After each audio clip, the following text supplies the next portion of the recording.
Yo, what's up mga ka-One Love? Ayos ba tayo dyan? So, matagal tayong walang review na kung ano-anong bagay-bagay na pwede nating i-review.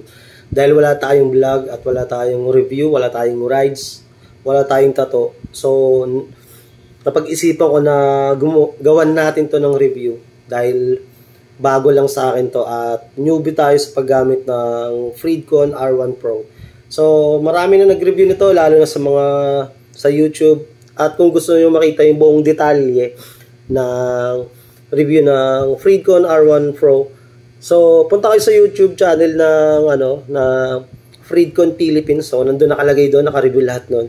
So bali ako dahil first time ko gumamit nito at marami nang gumagamit nitong Freedcon na intercom. So huwag na nating patagalin. So quick review lang tayo. So, meron tayong R1 Pro na Freedcon intercom. Hindi siya latest ngayon kasi ang latest ngayon may lumabas na Freedcon R3. So, ito, review natin to. At ito yung unit natin. At ito yung camera. Ito yung power on ng camera. So, hold nyo lang siya mga 8 seconds ata. So, magpa-function na siya ng automatic recording na siya. So, kung gusto nyo i-stop, so pindutin niyo lang ulit. Then kung kukunin niyo sa cellphone para i-download yung nakuha ng camera nito, ito pindutin niyo lang to at ko-connect na siya sa cellphone. Hanapin niyo lang yung Freedcon. So papasok na yun, connect niyo lang siya. At syempre ito yung R1.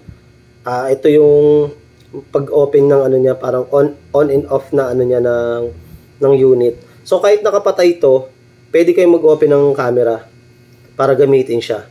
At yung previews, volume up, volume down, next, mga ganun. Tapos sa ilalim, makikita nyo, ito yung lagayan ng headset. Dito, memory card.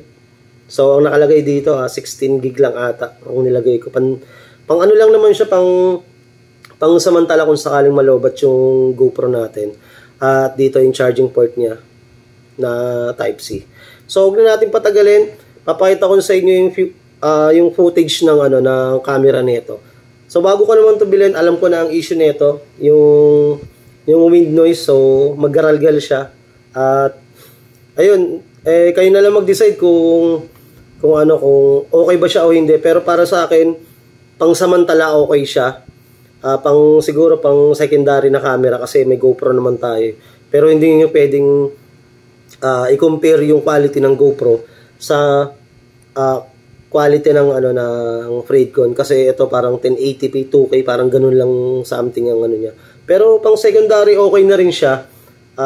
In case na malobat yung niya kasi ito hindi naman na removable ang battery nito eh.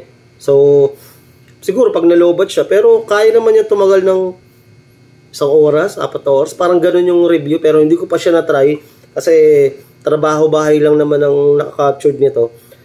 At simula sa bahay hanggang trabaho is 15 minutes lang.